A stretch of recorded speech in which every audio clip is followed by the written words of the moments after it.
RRI mempersembahkan Kita Indonesia. Kau dan aku memeluk bineka kita bersatu. Kita Indonesia. Indonesia sesungguhnya. Indonesiaisme. Selamat datang di podcast Kita Indonesia dengan tema Moderasi Beragama, menjaga harmoni di tengah keberagaman Indonesia.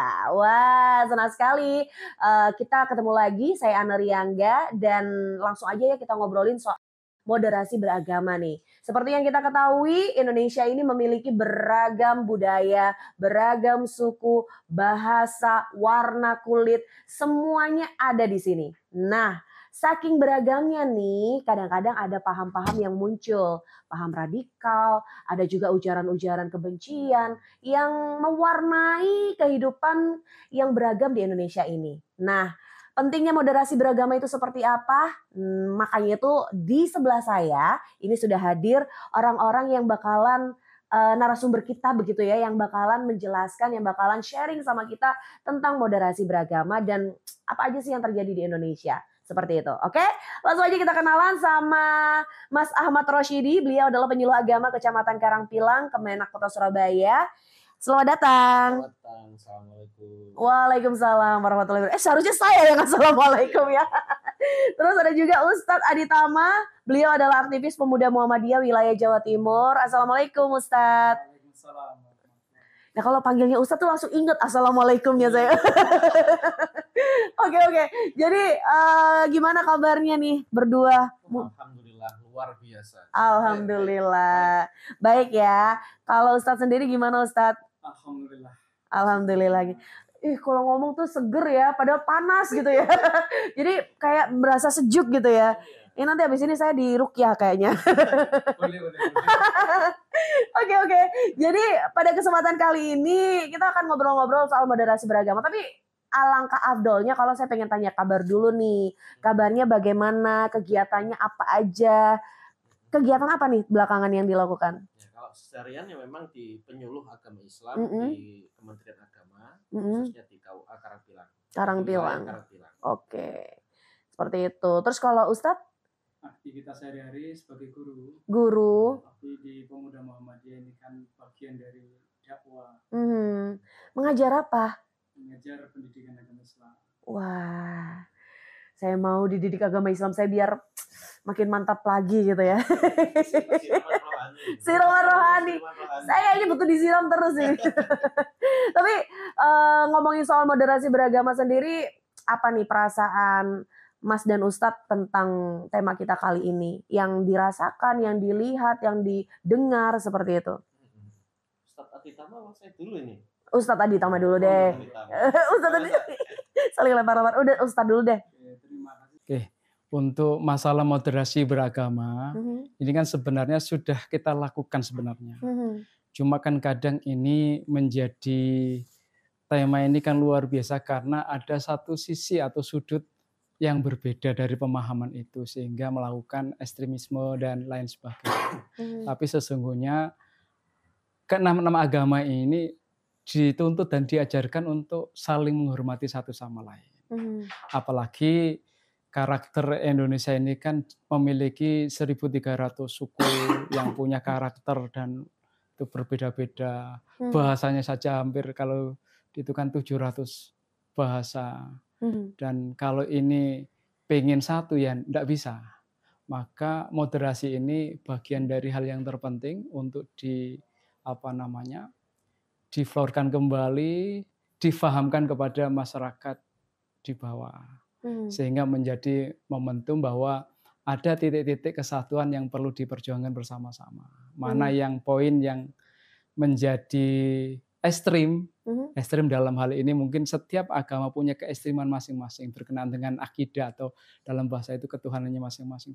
Tapi ada yang bisa disatukan yang kita sebut hari ini kita diskusikan bareng-bareng tentang moderasi beragama. Gitu. Ya. Nah kalau dari Mas Ahmad sendiri seperti apa perasaannya tentang moderasi beragama itu? Iya, moderasi beragama itu kan berada di tengah. Jadi apa yang disampaikan Ustadz Adi Tama tadi, memang ya benar kita sebagai manusia yang beragama itu berada di tengah. Jadi Nabi Muhammad SAW pun juga mengajarkan dalam Islam umatan wasaton, berarti di tengah gitu Ustadz ya. Jadi tidak berlebihan, tidak ekstrim, terusan saling menjaga. Jadi intinya dalam hal ini pemerintah negara Republik Indonesia itu memang dalam moderasi beragama menyarankan bahwasannya ya kita tidak terlalu ekstrim. Beragama tidak terlalu ekstrim, tidak terlalu keras dan lain sebagainya. Jadi di situ memang kita diajarkan, setiap agama pun juga mengajarkan akan hal itu. Islam lakum dinukum waliyadin. Terusan setiap agama semuanya pun mengajarkan terkait dengan menghormati agama lainnya. Iya, betul. Jadi seperti itu. Jadi begitu Mbak Anne. Oke. Jadi memang harusnya kita saling menghormati, toleransi beragama juga harus kencang banget gitu ya.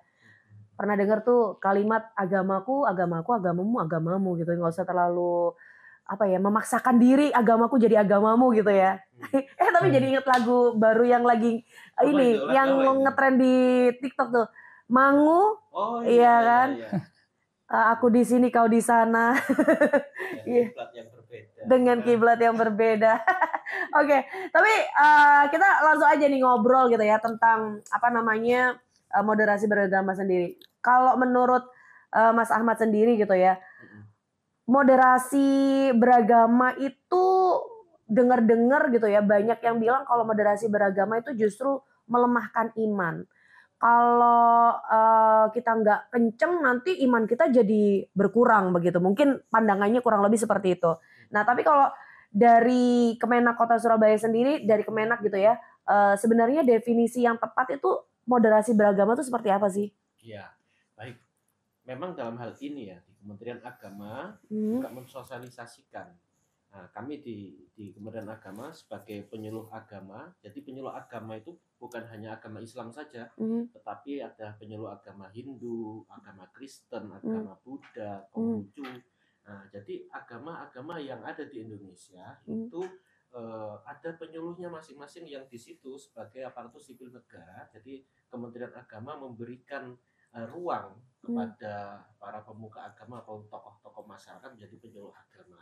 Nah, lalu bagaimana moderasi beragama kalau menurut negara ini apa? Nah, tadi kami sampaikan bahwasannya kita saling menghormati, berada di tengah. Kami di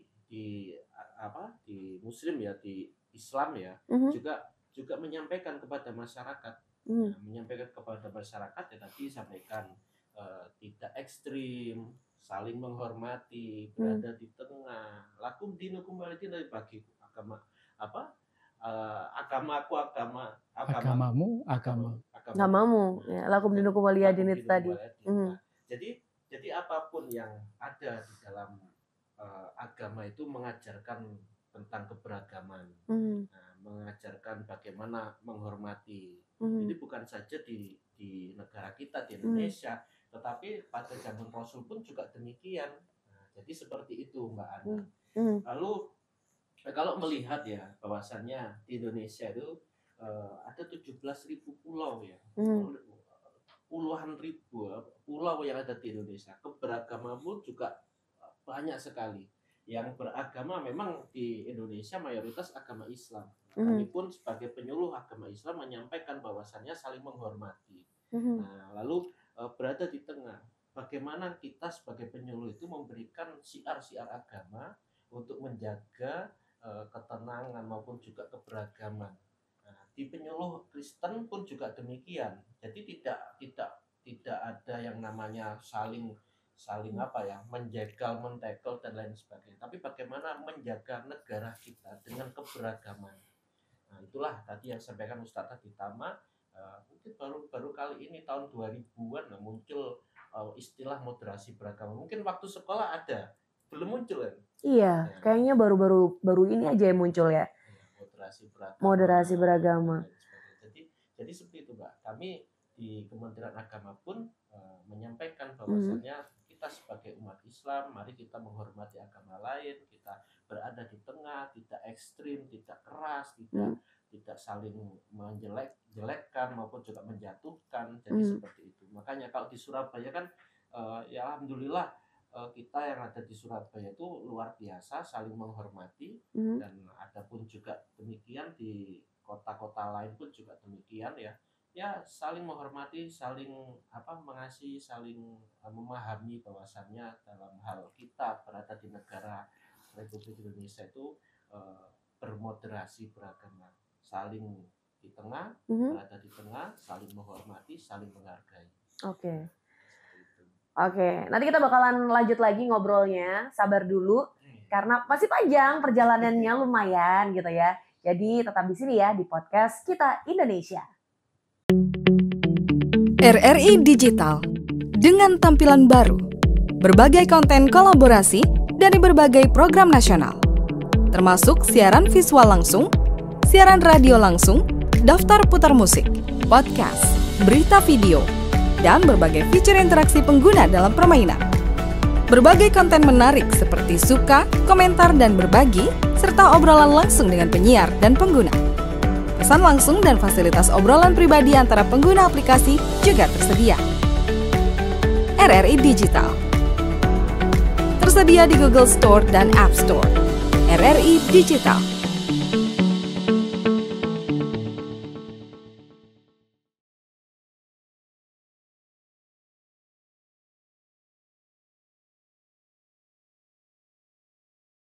Nah, tadi udah dijelasin apa itu moderasi beragama menurut Kemenak gitu ya. Tapi kalau secara contohnya bagaimana di kehidupan sehari-hari? Karena kadang-kadang kalau secara arti gitu kan, itu kayak cuma teori gitu kan. Tapi kalau secara aplikasinya di masyarakat sendiri itu ada nggak sih beneran kesampaian nggak sih teori itu tadi? Jadi ya kita ini memang negara yang penuh dengan dengan keberagaman. Jadi siapa lagi yang menjaga keberagaman kalau bukan kita ini? Ya jadi contoh ya, semisal paling dekat ini mungkin Agustusan, saling menghormati yang jadi panitia maupun juga yang jadi peserta ya beragam bukan latar belakang, iya, berbeda-beda, beda suku, beda agama, saling menyatu. Dan di waktu misal ya ada di umat Islam ada acara hari besar ya, yang namanya umat yang lain, beragama yang lain pun juga menghargai terkait dengan kegiatan-kegiatan yang ada di dalam agama Islam yang menjalankannya itu. Jadi ya menghormati, memahami, terus tidak ekstrim dalam hal ini. Contoh ya bagi kita para penyuluh maupun juga ustadz tokoh agama, mensiarkan agama Islam itu bukan dengan cara yang keras, dengan cara yang saling menjelek-jelekan agama lain. Pun juga demikian dari agama Kristen, para pastor dan pemuka agama yang lain pun juga demikian. Jadi memberikan pencerahan bukan dengan cara ekstrim, memberikan pencerahan dengan hal yang memberikan suatu pemahaman yang luar biasa dalam hal ini. Mencerahkan sekali, ngena sekali, tidak saling menjatuhkan, tidak saling menjelekkan, dan menghormati. Jadi kita bermoderasi beragama ya berada di tengah. Jadi menghormati, memberikan hal yang di situ untuk keberagaman dan saling menghargai, menghormati. Contoh-contoh yang seperti tadi, jadi saling menghormati. Betul. Jadi dalam setiap aspek kehidupan bermasyarakat ya, apalagi kalau yang paling relate ya Agustusan ini gitu ya. Pasti ada butuh sinergitas antara warga gitu ya, warga satu dengan yang satu dan lainnya. Iki oprek 17-an nih rek gitu kan. Jadi gimana caranya biar terlaksana gitu ya. Menyatu semuanya. Oke, nah sekarang kita geser ke Ustadz nih. Kalau dari ormas kepemudaan ya kan, secara perspektif gitu ya, bagaimana menjelaskan moderasi itu supaya anak muda tuh gampang ngerti gitu? Kalau di pemuda sendiri, sebenarnya kami tidak banyak di teori. tapi kami langsung di prakteknya. Contohnya kita ketika ada momentum-momentum kebangsaan, kita sering diskusi bareng. Baik dari beberapa ormas internal Islam sendiri maupun di luar Islam untuk menaik sebuah kebangsaan. Yang kedua, kami di Pemuda Muhammadiyah khususnya sudah diberi contoh teladan sama ayah-ayahanda, bahkan mulai dari Kiai Haji Ahmad Dahlan itu. Bahkan mungkin pemirsa banyak yang lihat di YouTube dan seterusnya bahwa ada sebuah kampus yang notabene milik Muhammadiyah, hampir bahkan hanya 10% yang dari Islam itu. Jadi ini apa ya, di Muhammadiyah itu atau di pergerakan di Muhammadiyah itu kan pada wilayah-wilayah yang sudah praktek-praktek itu. Jadi sudah dilaksanakan dalam bentuk aplikasi-aplikasi lewat komunikasi, lewat amal usaha Muhammadiyah yang di dalamnya banyak non-muslimnya juga sama. Sehingga sudah ada apa ya, semacam kalau di luar sana digembur-gemburkan tentang pluralisme, tentang moderasi, tentang liberalisme seterusnya. Muhammadiyah ini bahkan menyebut dirinya Muhammadiyah itu wasatiyah. Artinya? Islam wasatiyah itu Islam tengah-tengah tadi. Islam tengah-tengah. Islam yang tidak keras, juga tidak lembek dalam hal-hal kebijakan, hal-hal amal ma'ruf nahi munkar, tapi punya cara sendiri Muhammadiyah. Oh gitu. Bayangan saya kalau Muhammadiyah itu pasti udah Islam, pasti yang ada di dalamnya adalah orang-orang Islam doang gitu kan. Tapi ternyata terbuka untuk umum berarti ya? Terbuka untuk umum. Bahkan untuk mengelola beberapa seperti itu tadi yang disebutin itu tadi, apa namanya tadi? Organisasi bukan organisasi, amal usaha. Iya, amal usaha itu. Tidak jauh-jauh dari kampus Universitas Sumatera Utara ya, UNSY itu ya. Di UMM saja itu ada sebagian yang non muslim banyak. Bahkan saya dulu juga kaget itu. Jadi banyak yang tidak berjilbab dan seterusnya itu, ternyata non muslim dan seterusnya. Jadi ada beberapa itu. Tapi kalau yang di UMSU itu luar biasa, 80% mungkin non muslim. Jadi kita sudah memberikan contoh teladan bahwa untuk membangun kebangsaan bangsa yang kokoh itu memang tema-tema ini. Cuma di kami itu tidak sering menggembur-gemburkan gitu saja. Langsung praktek dan menyampaikan ini loh seperti ini. Tadi karena sudah disinggung tentang pluralisme begitu ya. Jadi moderasi beragama itu sama nggak sih dengan pluralisme atau mungkin liberalisme gitu? Nah, kalau moderasi tadi kan dari pemaknaan atau pengertian tadi kan sudah dijelaskan bahwa berkenaan dengan pengertian saja, dia tidak ekstrim ke kanan, tidak ekstrim ke kiri. Dia memposisikan diri untuk berada di tengah-tengah. Nah, sedangkan plural sendiri kan ini bermacam-macam, jadi saling menghargai gitu. Berbeda-beda suku, berbeda-beda bahasa, berbeda-beda agama, ini saling menghargai, dan penghargaan itu, toleransi itulah, penekanan pada toleransi itu. Maka disebutkan juga tadi itu sebenarnya dalam plural itu kan lakum dinukum waliyadin tadi. Yes. Nah, liberal ini tadi kan ditanya tentang liberal juga kan. Ini kan kalau liberal ini kalau difahami oleh orang awam ini menjadi salah makna. Jadi ada yang liberal secara pemikiran, ada yang liberal secara akidah atau agama. Nah, kalau secara pemikiran atau dalam bahasa ini kan kita sering melihat orang yang berfilsafat itu kan, yang selalu berpikir sangat ekstrim untuk atau sangat bebas lah, sangat bebas untuk menerjemahkan apa yang ada di dalam diri kita ataupun bahkan di dalam agama itu. Tapi ini bagi kami yang di Pemuda Muhammadiyah ini sering diwanti-wanti oleh ayah-ayahanda kita. Dalam memahami agama aja liberal-liberal, aja nemen-nemen itu, karena ada wilayah-wilayah akidah yang harus sami'na wa ta'na. Dalam bahasa Al-Quran itu sami'na wa ta'na. Kalau agama ini sudah memberikan hukum ini, ya ini. Tapi ada wilayah-wilayah yang bisa diotak-atik. Dalam Muhammadiyah sendiri, mohon maaf mungkin ini berbeda ya dengan Muslim yang lain mungkin. walaupun ini sering menjadi perbedaan setiap tahunnya tentang ru'yatul hilal dan hisab. Ini kan kita kalau ini dipahamkan sama-sama dari sudut macam manapun, yang penting punya dalil, punya data, insya Allah saling memahami. Nah, di Muhammadiyah ini sering kalau dalam hal-hal yang tidak berhubungan dengan akidah, ini sangat bebas, Mbak. Jadi, tetapi bebasnya itu tetap menggunakan dalil-dalil itulah. Apalagi di wilayah sosial, di wilayah kebangsaan yang tidak ada berhubungan dengan akidah. Kan ada, kita itu kan diminta oleh Allah beradab atau berakhlak. Satu, akhlak yang tertinggi yaitu kepada Allah, lalu disusul akhlak kepada sesama manusia, dan yang ketiga akhlak terhadap lingkungan. Hablum minallah, hablum minannas. Wah, ini hablum minal hablul alamin ya. Rahmatan lil lingkungan ini.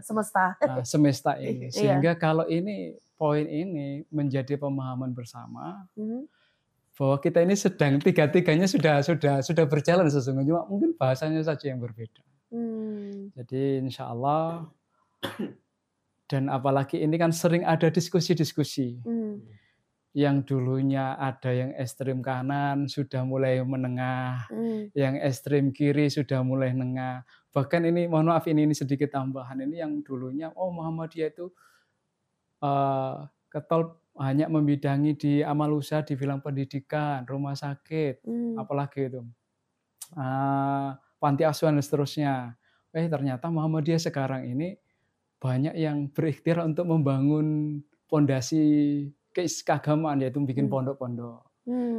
Saudara kita misalnya dari Nahdliyin yang dulunya fokus di pondok-pondok, sekarang kan yuk bikin rumah sakit, bikin kampus bikin perguruan tinggi. Jadi nanti ketemu di tengah nantilah. Nanti ketemu di tengah. Jadi sebenarnya itu, apalagi kita ini masih hidup ya, sing penting jari bahasa renom namanya, sing penting gelem lungguh bareng, ngopi bareng. Ngoten, Pak. Gelem lungguh bareng, ngopi bareng. Nah, ini seru nih obrolannya nih. Nanti kita lanjutin lagi. Jadi masih bareng Mas Ahmad dan juga Ustadz Aditama, ya. Jadi jangan kemana-mana. Kita akan kembali lagi setelah ini. Selamat datang di era digital baru. RRI News kini hadir di genggaman Anda dengan aplikasi mobile terbaru. Temukan berita online terkini, cepat, dan terpercaya langsung dari perangkat Anda dengan fitur pembaruan berita real time dari aplikasi mobile RRI News. Anda tak akan pernah ketinggalan informasi. Nikmati kemudahan akses berita nasional dan internasional, berita terpopuler, dan video berita terbaru kapan saja dan di mana saja. Dilengkapi dengan teknologi terkini, aplikasi mobile RRI News memberikan pengalaman membaca yang lebih baik. Dapatkan notifikasi berita penting langsung di layar ponsel Anda. Jelajahi kategori berita yang Anda minati, mulai dari politik, ekonomi, budaya, hingga olahraga. Anda juga bisa berbagi berita penting kepada teman dan keluarga melalui media sosial dan aplikasi pesan, menjaga Anda tetap terhubung dengan dunia di sekitar Anda. Memiliki jaringan lebih dari 80 microsite tersebar dari Sabang sampai Merauke, serta memiliki tren pembaca yang semakin meningkat. RRI News menghadirkan liputan berita terlengkap dan terkini dari seluruh Indonesia. Unduh sekarang di Google Play dan App Store aplikasi mobile RRI News, membawa dunia ke dalam genggaman Anda.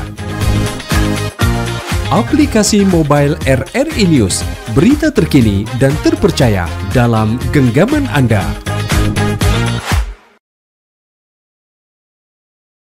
Lanjut lagi. Nah, sekarang saya mau menuju ke Ustadz Aditama lagi nih. Ngomong-ngomong Ustadz, kalau di dalam Pancasila itu kan ada sila tentang ketuhanan, tentang persatuan gitu kan. Nah, itu ada kaitannya nggak sih sama moderasi beragama?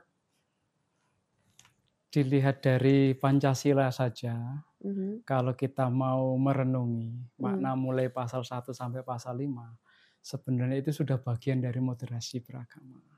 Karena di situ para ulama, para kiai maupun para tokoh-tokoh agama yang lain juga ikut nimbrung ketika membentuk itu. Walaupun kadang di awal memang cenderung kepada agak mungkin ya, karena menyebut langsung Allah Subhanahu wa Ta'ala. Sehingga mungkin agak sedikit nanti dalam moderasi ini mungkin agak sedikit loh kok terlalu ngeblok ke sana gitu. Tetapi poin-poinnya dari keberagaman itulah atau dari moderasi itu justru dengan moderasi itu muncullah Pancasila itu. Jadi atau bisa dibolak-balik karena kita berpancasila kelima Pancasila itu maka secara otomatis kita harus bermoderasi. Jadi kita ini kan mungkin memahami itu sepenggal-sepenggal. Sehingga aku beragama Islam. Aku pakai pasal ini aja lah. Karena ini tentang ketuhanan yang Maha Esa misalnya. Padahal di situ seluruhnya itu menyambungkan seluruh aktivitas baik agama, kebebasan beragama, kebebasan berindividu, bahkan bagaimana cara membentuk komunal atau masyarakat atau kita sebut dengan masyarakat itu atau rakyat lah. Nah, dalam berbangsa. Maka ini menjadi penting sebenarnya itu sudah menjadi tidak sekedar teori tapi sudah sudah menjadi panduan lah dalam bernegara. Panduan dalam bernegara. Bisa dibilang moderasi beragama itu adalah panduan dalam bernegara dan juga bisa jadi moderasi beragama itu muncul dari Pancasila itu tadi. Bisa bolak-balik seperti itu ya. Bolak-balik. Iya. Jadi jangan dikotak-kotakan atau disepenggal-semenggalin gitu ya. Nah, terus tentang moderasi beragama sendiri itu secara nilai-nilainya tuh emangnya sudah ada dari zaman nenek moyang atau mungkin baru-baru aja? Itu memang asli dari nenek moyang kita Indonesia atau baru-baru aja nih? Terakulturasi dari budaya lain mungkin? Nah, ini kan bahasa, Mbak ya. Bahasa itu enggak tahu moderasi ini digaungkan atau memang bahasa kita sesungguhnya sudah melekat pada kita cuma tidak sering kita sampaikan, kita bahas sama-sama. Kalau dalam bahasa warung kopi itu gak tahu diomong di warung kopi. Sehingga bahasa ini koyo makhluk baru. Makhluk sing aneh yang mungkin orang sekilas ini nanti mengaburkan makna itu sendiri. Nah, tapi kalau sering diucapkan, apalagi sering kita bicarakan di warung kopi, ini menjadi kalau bahasa itu makanan ringan lah. Kalau bahasa kita itu, kalau anak-anak muda yang putra itu, nek ngopi gandengane rokok. Tapi mohon maaf saya tidak merokok ya. Iya. Berarti ngopi gandengane ketan. Gandengane ketan kan enak. Kan yang penting kopi ini sama. Kadang kami duduk di warung kopi itu, mohon maaf, nyebutnya ngopi. Tapi ada yang minum teh, ada yang minum susu. Iya. Tapi bahasanya ngopi. Ngopi itu sudah menjadi bahasa yang lazim digunakan. Jadi bahasa ngopi itu karena sudah sering digaungkan, tidak bentuk suguhannya air minumnya berupa kopi yang hitam itu sudah bisa dinamakan ngopi karena ngopi ini sudah sudah mengglobal. Terus pokoknya maknanya lebih kepada cangkruan. Padahal dulu kan matanya kopi itu kan itu. Kalau bahasa penyuluh ngopi itu ngobrol inspirasi. Ngobrol inspirasi, ini kan keren ya. Ngobrol inspirasi atau ngobrol apa lagi? Ngobrol pikiran lah. Apa itu ngomong pinter ngomong pinter apa mana? Banyak itulah. Banyak. Bisa dimaknakan dengan berbagai macam gitu ya, berbagai makanya macam hal. Dalam bahasa perkopian, nek pemikiran kita ini masih tertutup, masih kolot, jarene wong kopian ngopi ini kurang adon. Atau ngopi ini kurang kental lah. Itu bahasa-bahasa nggak tahu bahasa satiri atau bahasa apa, tapi itu idiom lah itu istilahnya. Idiom ya begitulah. Iya, oke. Nah, jadi ngopi yang begitu banyak maknanya, tapi intinya dari ngopi itulah kita bisa saling tukar pikiran, mengakrabkan diri, tidak lagi ada yang namanya perbedaan begitu ya. Muncullah itu yang namanya moderasi beragama di situ. Nah, kalau dari Mas Ahmad nih, contoh moderasi beragama yang sudah ada di Indonesia, yang sudah dilakukan sama masyarakat Indonesia sejak dulu kira-kira apa nih?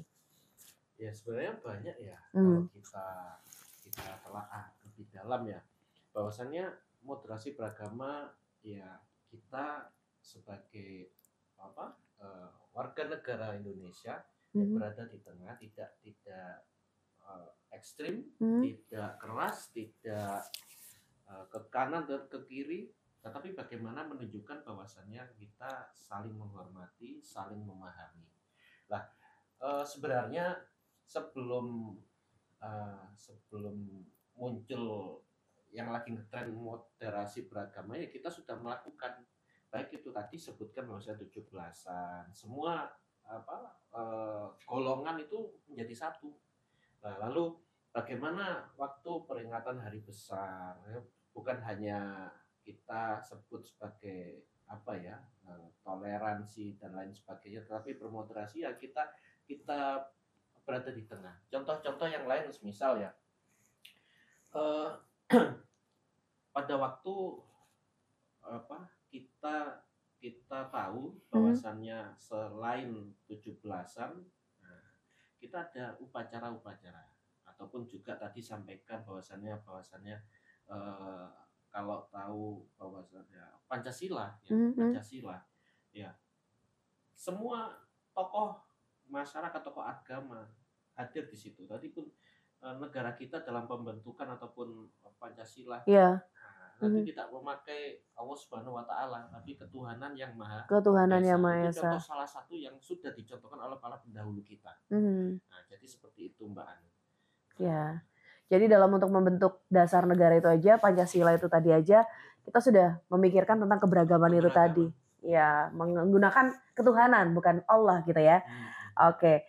Nah terus dari Kemenak sendiri punya program khusus nggak sih supaya moderasi dalam beragama ini lebih kuat lagi? Ya, penyuluh agama memang mempunyai tugas bagaimana mensiarkan keberagaman dalam hal memberikan agar kita semua masyarakat itu saling menghormati, saling memahami. Kalau kami ya di penyuluh agama Islam, bahwasannya ada beberapa program yang kita berikan kepada masyarakat. Kalau subuh itu kita punya kegiatan para penyuluh ya, yang khususnya agama Islam, suling, subuh keliling. Nah, jadi para penyuluh itu ke masjid-masjid dan juga ke pondok-pondok, terusan ke instansi yang sekiranya tempat ibadah yang Islam ya, melakukan memberikan kultum, kuliah 7 menit. Nah, isinya apa? Mulai dari tentang keberagaman, mulai dari kerukunan umat beragama, mulai dari program-program dari pemerintah, baik itu wakaf, pernikahan dan lain sebagainya, itu semua kita sampaikan. Nah, bukan hanya di masjid ya, kita pun juga ke gereja, ada pun juga kegiatan ke sekolah-sekolah, kita sampaikan ya kerjasama dengan pemerintah kecamatan maupun juga kepolisian dan TNI. Kita hadir bersama memberikan pemahaman bagaimana moderasi beragama, kerukunan umat beragama, bagaimana persatuan, bagaimana mencegah hal-hal yang ekstrim dan lain sebagainya. Kita sampaikan di dalam program-program itu. Ada juga dur keliling, suling keliling, terusan ke anak-anak remaja kita, terusan ada pun juga kita lakukan ke gereja pun juga demikian. Nah, hal ini menyatakan bahwasannya di pemerintah ini memberikan ruang yang luar biasa bagaimana agar persatuan itu tetap terjaga. Ibaratnya dalam hal penyuluh itu sebagai ujung tombaknya ataupun anak panahnya, nah, yang memberikan siar-siarnya. Nah, bagaimana masyarakat paham yang namanya keberagaman, paham yang namanya menghormati, paham yang namanya ya kita ini negara dari berbagai macam suku, agama. Nah, negara kita itu 250 juta lebih, dan di situ pun banyak pulau-pulau, banyak yang banyak bermacam-macam suku. Nah, pasti kan ada perbedaan-perbedaan. Nah, negara kita memberikan tugas kepada kami bahwasannya ayo kita eratkan persatuan, ayo kita eratkan dan berikan pemahaman kepada masyarakat bahwasannya kita ini adalah negara kesatuan Republik Indonesia dan ditujukan pada apa? Kalau kita punya ya tahu bahwasannya Bhinneka Tunggal Ika, berbeda-beda tapi tetap satu, itu sudah merupakan contoh yang diberikan kepada pemerintah maupun juga negara bahwasannya ya tugas nyata bahwasannya menyatukan itu adalah tugas kita semua. Jadi, tugas kita semua. Terus moderasi beragama ini sendiri dari Kemenak apakah juga membuatkan kurikulumnya untuk di sekolah gitu? Kalau dalam hal sekolah-sekolah memang ada di dalam pendidikan agama Islam, bukan hanya sekolah madrasah aliyah, madrasah sanawiyah maupun madrasah ibtidaiyah. Nah, kami kan kalau di Kementerian Agama kan ya memang yang berada di bawah kami itu kan madrasah sanawiyah, madrasah aliyah maupun madrasah ibtidaiyah, MI ya. MI, MTS, MA. Nah, kalau sekolah yang di bawah Kementerian Pendidikan Dikasmen itu kan ya SMP, SMA, SMK, SD dan lain sebagainya. Lalu kurikulum yang hadir, yang negara hadirkan, ya salah satunya juga moderasi beragama, keberagaman pun, toleransi pun juga ada. Bagaimana di Pancasila itu sudah mencontohkan, lah ada semuanya. Berarti negara ini menghadirkan baik di dalam hal kita ya, tadi yang disampaikan oleh Ustadz Aditama kan juga menyampaikan bahwasannya ya memberikan contoh keberagaman tapi ya langsung tindakan. Nah, kalau materi-materi maupun teorinya ya pemerintah hadir di situ memberikan kepada mana? Kepada sekolah-sekolah di kurikulum pendidikan agama maupun juga di kalau zaman saya tuh PPKN. PPKN tentang kenegaraan. Kewarganegaraan. Pendidikan Pancasila dan kewarganegaraan. Nah, di situ pun hadir. Jadi seperti itu. Pemerintah hadir di situ. Bagaimana? Ini tugas kita semua. Bagaimana pemerintah ini mempunyai kan mengumpulkan berbagai macam orang-orang pintar di Kementerian Agama, tokoh-tokoh agama. Bagaimana sih maksud tujuan negara ini dibentuk? Nah, Pancasila ada. Terusan bagaimana sih kok kita itu mempunyai lambang negara Garuda Indonesia dan di bawahnya itu terpampang Bhinneka Tunggal Ika, berbeda-beda tapi tetap satu, itu ada semuanya. Jadi begitu Mbak Ana. Insya Allah kami penyuluh agama Islam memberikan contoh, menjalankan apa yang tugas kita, yang diberikan pada kami ya, kita ya memberikan pemahaman itu. Oke. Nah, nggak kerasa nih udah mau masuk segmen berikutnya. Jadi kita jeda dulu sebentar. Apalagi saya barusan batuk. Mau minum dulu ya. Nanti kita ketemu lagi. Wih, keren banget nih. Katanya ada obat herbal bisa mencegah sakit gigi seumur hidup. Ada hoax tuh. Widih. Ini juga keren nih. Ada sumber energi baru PLTH, pembangkit listrik tenaga hampa. Itu juga hoax kali. Lu bacanya apaan sih? Aduh, pantesan portal abal-abal lu baca. Kalau mau baca berita yang lengkap tapi udah verified, mulai dari berita nasional, internasional, olahraga, gaya hidup sampai hiburan, lu cukup klik rri.co.id. Di situ lu juga bisa streaming RRI digital. Aduh, makanya cek-cek dulu biar gak kegocek di rri.co.id.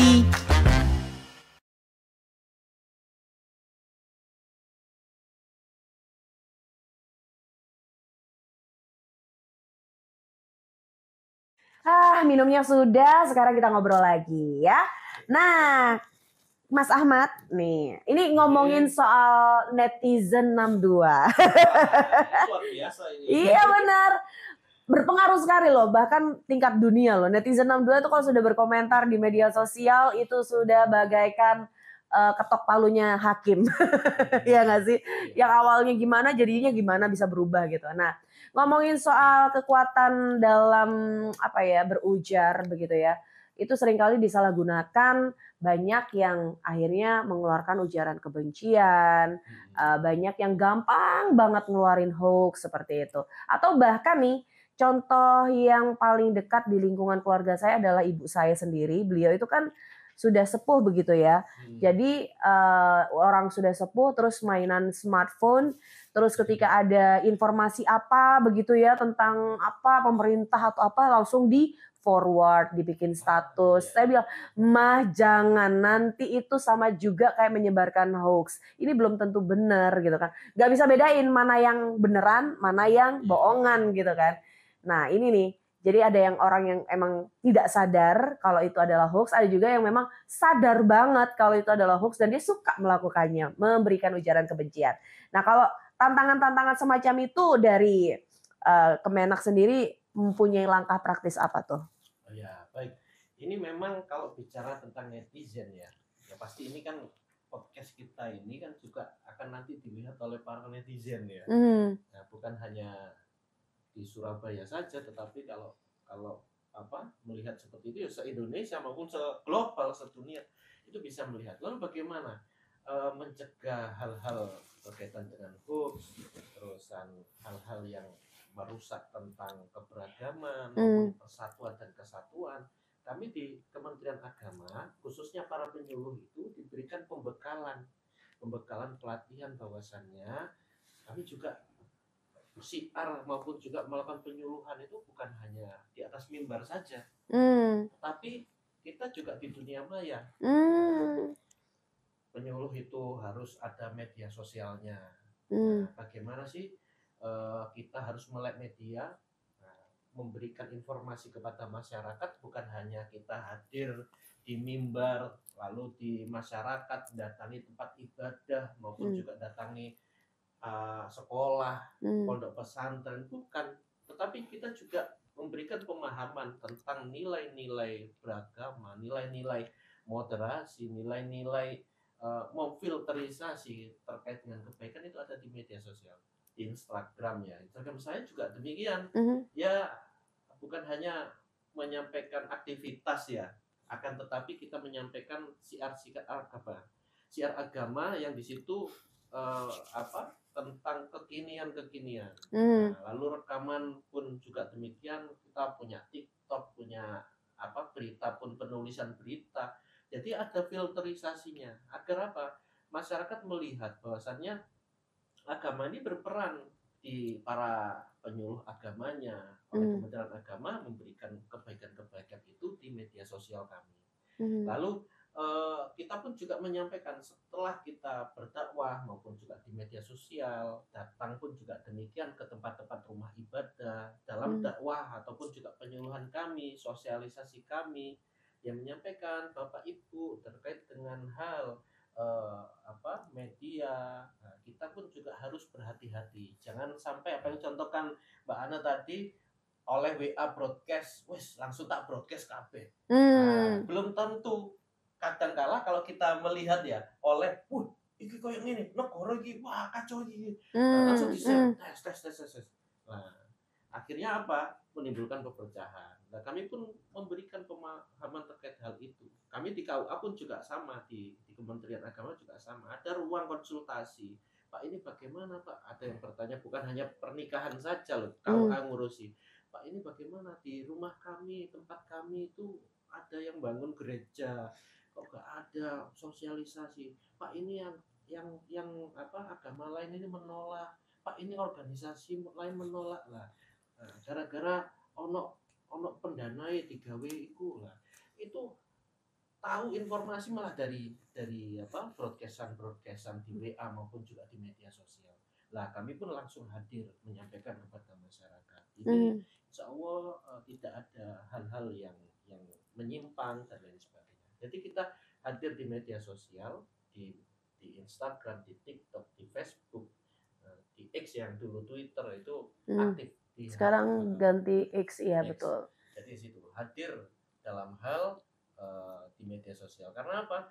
Orang Indonesia itu kalau hadir di mana, di tempat, misal ngaji nang panggon, ngaji nang masjid itu jarang sekarang. Malah lebih enak ya melihat YouTube. Ini ada seperti ini, malah ikut di situ, aktif di situ. Kajian juga kadang di YouTube juga. Ustadz Adi Hidayat itu juga siap subuh tuh dia kajian di situ di TikTok. Saya waktu scroll ya, orang ini. Bukan Adi Tama ya? Bukan. Adi Tama, Ustadz Adi Tama ini. Kapan? Boleh. Nanti saya cari nih TikToknya nih. Nah ini, tapi ngomongin soal hoax, sejarah kebencian, netizen 62 ya kan, itu kan banyak banget. Ngatasi kah? Karena mereka tuh kayak luapan yang kayak lapindo gitu, keluar terus gitu ya, muncul terus gitu. Ngatasi kah Kemenak ini?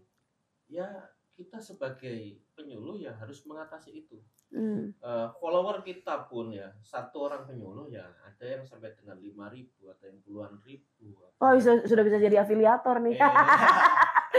Seperti itu. Kita lihat di Instagram saya itu ros.ar_rasid. Oh iya, oke, saya cari habis ini ya. Jadi banyak aktivitas dakwah maupun juga ujaran kebaikan ya, kebaikan. Ujaran kebaikan. Ada maksudnya antara ujaran dan kebaikan gitu loh. Itu harusnya ada pemisahnya itu kalimatnya, katanya.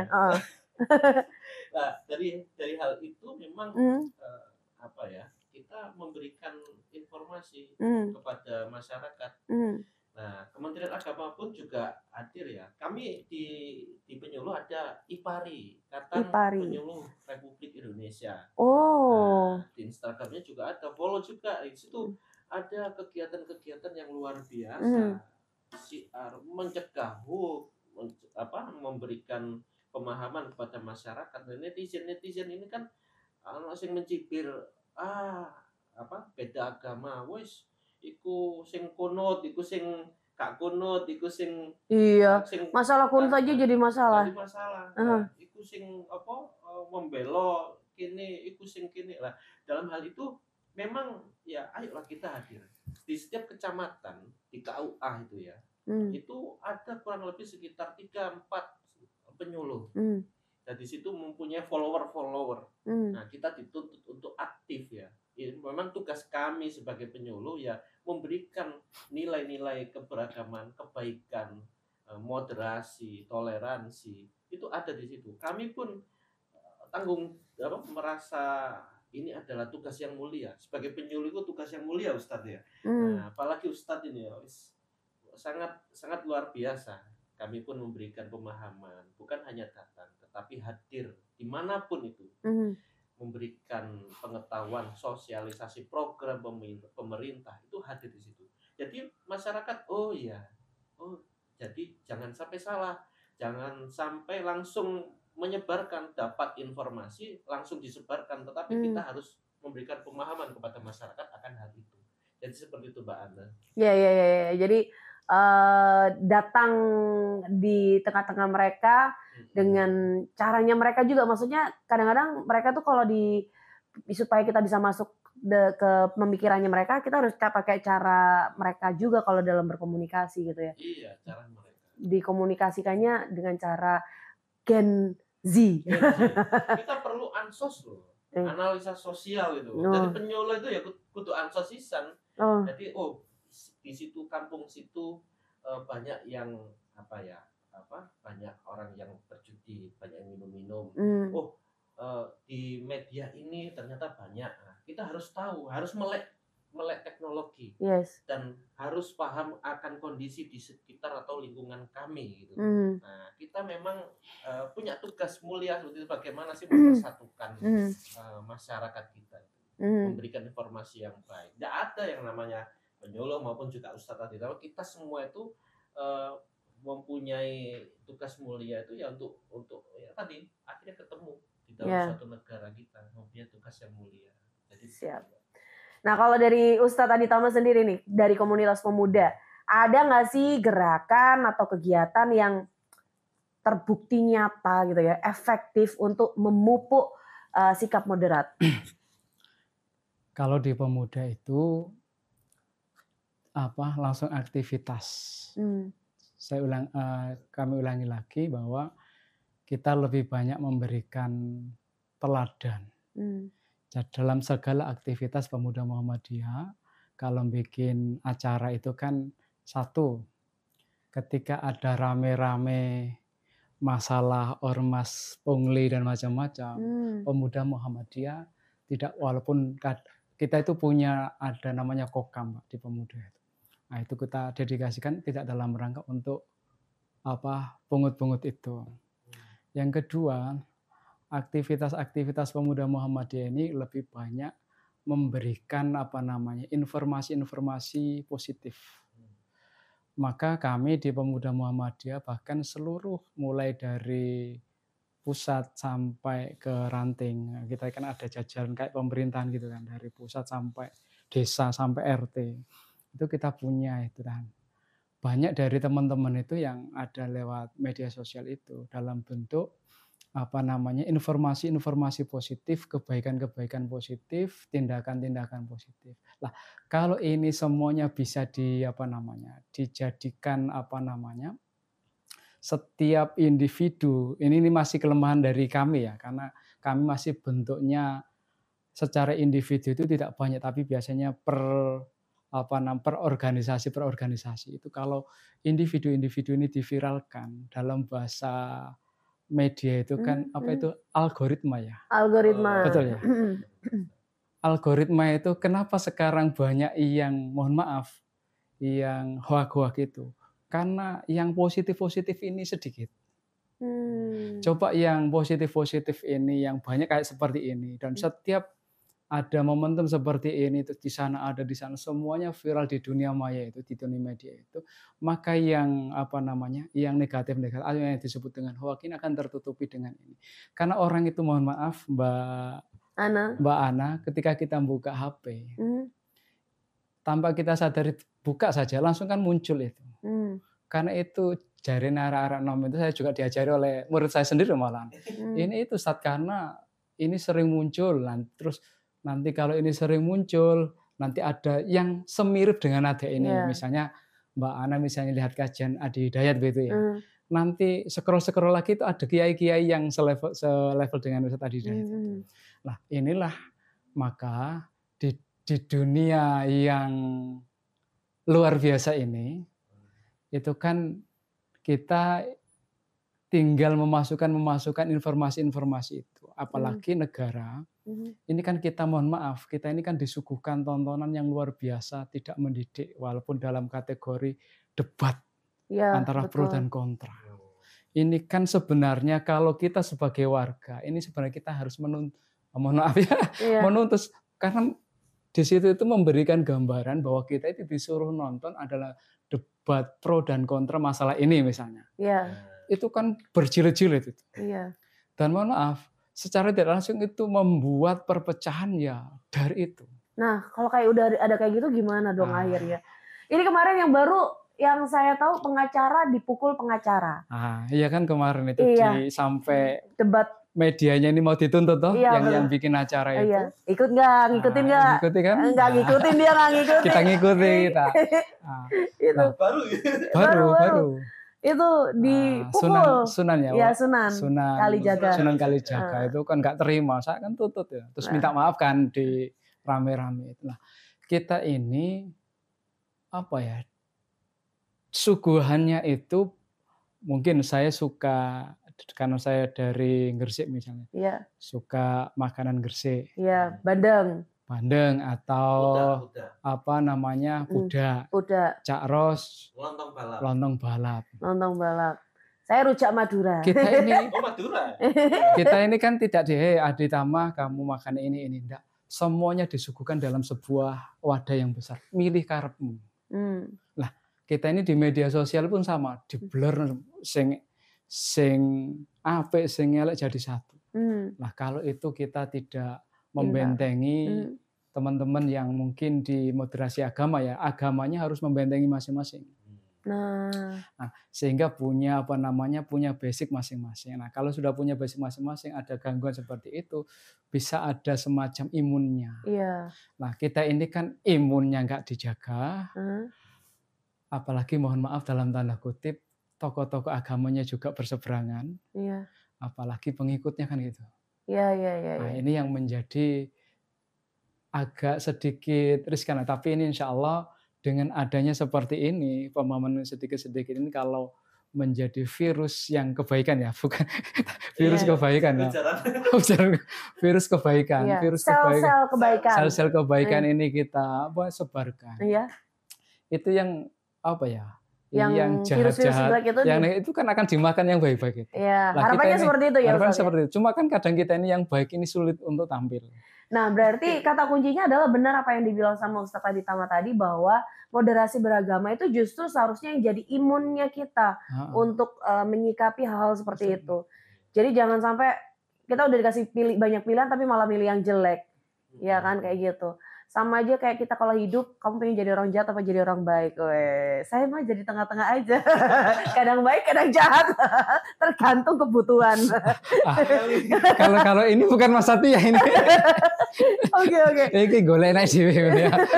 Iya, golek enak dhewe jadinya. Oke. Nah, kalau dari Mas Ahmad lagi nih, peran penyuluh agama untuk meredam. Nah, untuk meredam potensi konflik yang berbasis SARA. Iya. Satu ya, kita memang harus hadir di tengah masyarakat. Yang kedua, kita harus memberikan contoh teladan. Yang ketiga, ya kita junjung tinggi nilai-nilai agama, juga negara yang ada di Indonesia. Jadi ya untuk mencegah hal SARA maupun juga ujaran-ujaran kebencian, hoax dan lain sebagainya, memang apa sih tugas kami? Ya harus hadir di masyarakat, harus hadir, lalu memberikan teladan. Jangan sampai kita ya sebagai tokoh agama, penyuluh agama, ternyata memberikan contoh yang, ya mohon maaf, ini kita berada di tengah-tengah ya. Wes aku menit tak dadi apik, menit dadi jahat, kesoro.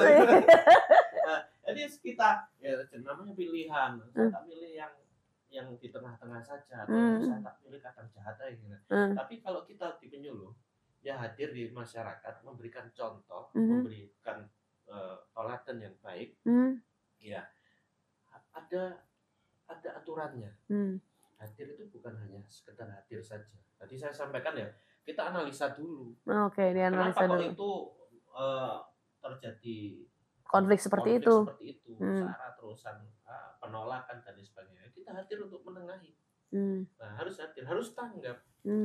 Tadi saya menyampaikan bahwasannya setiap penyuluh agama itu diberikan pembekalan. Baik itu pembekalan agama masing-masing, pembekalan bagaimana kita melak media, bagaimana kita menjaga kerukunan, persatuan. Lah, tentunya pemerintah ini tidak main-main dalam menjaga keberagaman maupun menjaga negara kita. Hadir, berikan contoh teladan. Nah, kalau Ustadz Aditama maupun juga Mbak Ana ya, saya ini di RRI gitu ya, ya ternyata ini rasan-rasan, pasti ya setidaknya ada hal yang meredam kan. Kami di penyuluh agama juga meredam itu. SARA kita redam. Ada hoax ya, aktif di media sosial, membentengi sebagai benteng. Kadang kita sebagai anak panah memberikan syiar dakwah agama masing-masing ya. Kalau saya di agama Islam, kita berikan, Islam mengajarkan lakum dinukum waliyadin. Islam mengajarkan saling menghormati. Di Kristen, Hindu, Buddha, Konghucu itu juga mengajarkan hal yang demikian, sama. Nah, kita punya tugas dari negara, kita punya tugas dari agama kita masing-masing. Nah, kita juga punya tugas sebagai manusia, harus memilih jalan kebaikan. Nah, jalan ninja kebaikan. Jalan diam-diam tapi seperti itu ya. Kebaikan adalah jalan ninjaku. Oke, terakhir nih, nggak terakhir banget sih, tapi aku pengen tahu nih. Nanti kita bakalan ngobrol lagi deh. Tapi yang jelas kita tahan dulu sebentar karena saya masih harus menahannya dikit lagi. Nanti dilanjutin di obrolan berikutnya. Selamat datang di era digital baru. RRI News kini hadir di genggaman Anda dengan aplikasi mobile terbaru. Temukan berita online terkini, cepat, dan terpercaya langsung dari perangkat Anda dengan fitur pembaruan berita real time dari aplikasi mobile RRI News. Anda tak akan pernah ketinggalan informasi. Nikmati kemudahan akses berita nasional dan internasional, berita terpopuler, dan video berita terbaru kapan saja dan di mana saja. Dilengkapi dengan teknologi terkini, aplikasi mobile RRI News memberikan pengalaman membaca yang lebih baik. Dapatkan notifikasi berita penting langsung di layar ponsel Anda. Jelajahi kategori berita yang Anda minati, mulai dari politik, ekonomi, budaya, hingga olahraga. Anda juga bisa berbagi berita penting kepada teman dan keluarga melalui media sosial dan aplikasi pesan, menjaga Anda tetap terhubung dengan dunia di sekitar Anda. Memiliki jaringan lebih dari 80 microsite tersebar dari Sabang sampai Merauke, serta memiliki tren pembaca yang semakin meningkat. RRI News menghadirkan liputan berita terlengkap dan terkini dari seluruh Indonesia.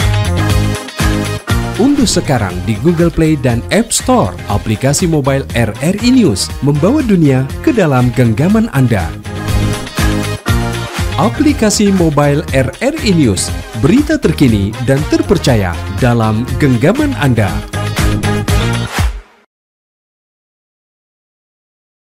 Nah, ini kita udah mau masuk ke closing ya. Jadi pengen tahu nih untuk pendapat dari masing-masing gitu ya. Pesan singkat gitu untuk pemirsa podcast kita Indonesia mengenai langkah awal untuk bisa menjadi seorang yang moderat, yang sangat moderasi beragamanya tuh kencang banget gitu. Dari siapa dulu ya? Dari Ustadz dulu deh. Oke, terima kasih. Yang pertama harus kita tingkatkan pengetahuan kita. Yang kedua, komunikasi atau silaturahim dengan berbagai macam kalangan. Yang ketiga, kita harus banyak-banyak tabayun. Karena dunia sekarang, di dunia media atau sekarang, itu orang menyebutnya itu, enggak tahu ini tokoh siapa, tokoh luar itu menyebutnya post-truth gitu kan. Post-truth itu semacam kebenaran semu. Jadi kalau kita bicara ini botol, tumbler, ini warna ini merah, dan semua ruangan ini bilang ini sepakat ini merah, maka nanti orang yang baru masuk tahu di sana putih, dia akan ikut merah karena cuma satu. Padahal ini putih. Padahal dia sendiri sadar itu putih sebenarnya. Sadar ini putih. Nah, sama dengan di media sosial, semakin yang viral, karena dalam bahasa itu kan al-adatul muhkamah. Ini dulu bahwa adat itu kebiasaan itu menjadi hukum. Nah, sekarang ini menggerogoti zaman sekarang itu. Nek wis viral terus dibenarkan oleh ini dianggap sudah benar mutlak. Padahal belum ada yang tabayun, saya share ke sini. Oh ya dari Cak Ros. Insya Allah saya ini sehingga ini menjadi kebenaran, tapi bukan kebenaran mutlak karena belum ada fakta. Nah, post-truth ini kebenaran fakta itu dikalahkan oleh kebenaran opini-opini. Maka nanti siapa yang mampu mengopinikan, mengorkestrasikan sebuah opini, maka dia akan nanti menjadi menjadi seolah-olah fakta, padahal faktanya berbeda. Nah, sekarang yang punya bukti fakta-fakta ini itu banyak ketakutan. Sehingga okelah kita sering lihat debat dan macam-macam itu kan sangat, kalau kita dari kayak lihat petinju kan, punya punya fan-nya masing-masing. Fansnya masing-masing. Nah, kayak wingi Eldan itu kan. Wes Jeffrey Nicole 38 detik. Padahal itu kan sudah fakta karena sudah kalah. Ini fakta karena sudah diplit. Tapi kan masih berkibar, ini enggak kalah. Coba ini wasitnya enggak begini. Inilah nanti akan berulang negara nih, presiden coba kalau KPU-nya begini. Semua itu nanti akan kalah dengan opini-opini ini dan tentang bla-bla dan seterusnya yang besar-besar itu nanti akan dikalahkan oleh opini-opini yang menjadi viral. Ketika ada kasus-kasus viral itu kan menutupi kebenaran-kebenaran itu. Maka dari itu kita harus punya wawasan yang kuat, kita harus banyak membaca realita di lapangan, dan kita ini kan sering membaca itu, mohon maaf saya sendiri juga ya, membaca itu kan tidak kuat panjang. Iya benar. Maka ngantuk aku kalau baca bentar itu. Maka kan kita sukanya sepotong-sepotong itu. Yes. Kita suka membaca WA tapi sulit untuk membaca buku berlama-lama. Betul. Gitu. Begitulah. Suka membaca WA tapi susah untuk membaca buku berlama-lama. Kalau dari Cak Ahmad atau Mas Ahmad gimana? Cak Ros ya sebenarnya ya. Maaf, saya dari tadi panggilnya Ahmad terus ya. Iya, bukan Ahmad Dhani pokoknya ya. Oke, silakan. Iya, moderasi beragama ya. Kita memang dalam hal hidup di negara tercinta kita ini memang disuguhkan oleh keberagaman, disuguhkan oleh berbeda-beda keyakinan, berbeda-beda suku, berbeda-beda agama, suatu keberagaman. Jadi kita sebagai warga negara Indonesia tentunya harus paham akan hal nilai-nilai persatuan itu. Kita pun di agama masing-masing ya mengajarkan kebaikan, mengajarkan keikhlasan, baik dalam hal memilih yang baik, ikhlas dalam hal memilih yang baik juga. Dalam hal itu memang kita berada di tengah, bisa memilih. Yang sampaikan awal tadi, memilih yang baik ya kita yang baik.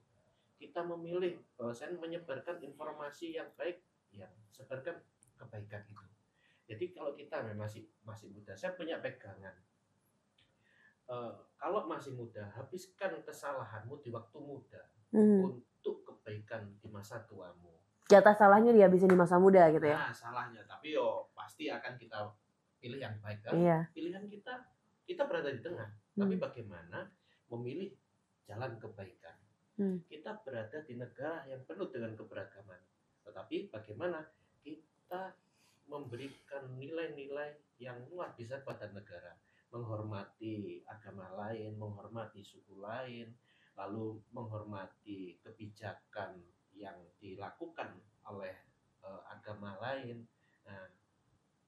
meningkatkan toleransi kita, toleransi beragama. Hal itu pun kita harus bisa memahami itu. Betul, memang kita harus tabayun. Jangan sampai menerima langsung mencernanya, seperti ini, seperti itu. Kita disuguhkan oleh tayangan-tayangan yang luar biasa sehingga netizen maupun juga para pemirsa melihat, seperti itu ya. Tetapi kita tanamkan pada diri kita, banyak-banyaknya belajar, banyak-banyak membaca. Banyak-banyak berguru, banyak-banyak ngaji. Nah, jadi hal-hal yang disuguhkan kepada kita, pilihlah yang baik. Jangan sampai kita mencerna secara langsung, tapi memfilter akan nilai-nilai itu, sehingga kita menemukan suatu kebaikan. Kebaikan yang ada di dalam diri kita, ataupun yang sudah kita terima, ya tinggal kita sebarkan kebaikan itu. Jadi harus pintar memilih, memilah. Harus tahu, harus belajar, harus pintar, harus tahu yang baik maupun juga yang buruk. Jadi seperti itu Mbak Ana. Jadi kita ya sebagai penyuluh ya hadir dimanapun itu, negara hadir untuk memberikan pengetahuan, memberikan para untuk warganya, ya ini untuk kebaikan kita, ini untuk persatuan kita, ini untuk menghormati di sekeliling kita. Jadi seperti itu. Oke, siap. Nah, nggak kerasa nih ya, pemirsa podcast Kita Indonesia, ini udah waktunya kami bertiga pamit. Ya, tapi sebelum saya pamit, saya ingin mengatakan ya kan sepatah dua patah kata. Jadi yang namanya moderasi itu bukan melemahkan iman, tapi menyeimbangkan keyakinan pribadi dan tanggung jawab sosial. Moderasi itu adalah bagian dari jati diri bangsa Indonesia. Perlu aksi nyata, baik itu secara literasi media, dialek antar umat, dan teladan dalam perilaku. Dan saya Ana Riangga ucapkan terima kasih. Terima kasih juga untuk para narasumber yang udah hadir, Cak Ros, Ustadz Aditama, terima kasih banyak. Sehat selalu. Amin. Insya Allah kita ketemu lagi di lain kesempatan, ya. Amin. Oke, kita sudah dulu ya podcast Kita Indonesia. Sampai ketemu lagi di episode-episode berikutnya yang pastinya makin greget, makin asik. Hanya di sini, di podcast Kita Indonesia.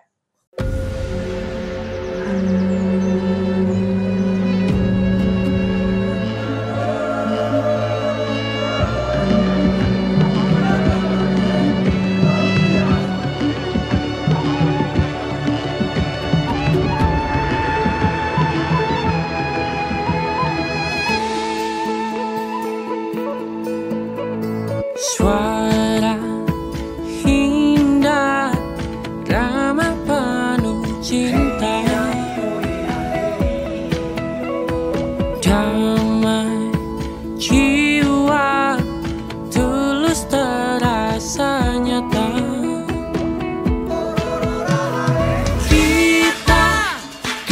kabarkan berita, membuka cakrawala. Semua bertaut udara di gelombang semesta. Kita Indonesia, sesungguhnya langit aspirasi bangsa. Kita Indonesia, sesungguhnya kita hadir bagi dunia. Kita Indonesia.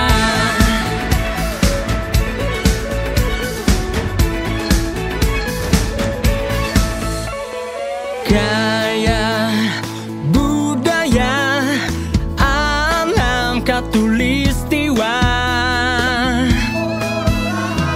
Kita kabarkan berita, membuka cakrawala. Semua bertaut udara di gelombang semesta. Kita Indonesia, sesungguhnya langit aspirasi bangsa. Kita Indonesia, sesungguhnya kita hadir bagi dunia. Kita Indonesia, sesungguhnya langit aspirasi bangsa. Kita Indonesia, sesungguhnya kita hadir bagi dunia. Kita Indonesia, sesungguhnya langit aspirasi bangsa. Kita Indonesia, sesungguhnya kita hadir bagi dunia. Kita Indonesia, sesungguhnya